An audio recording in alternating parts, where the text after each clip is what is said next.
Hello guys, in this video I'll show you how you can change your default download location in Firefox browser. What you need to do is just open your Firefox browser, then click Menu at the upper right corner, click on Settings,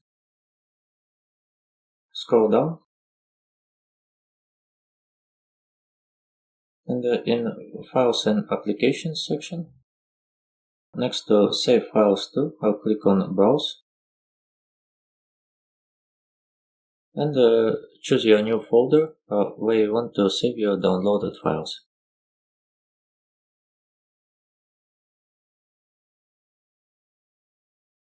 And click Select Folder.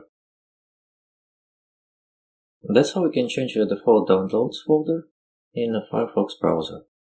Thank you for watching.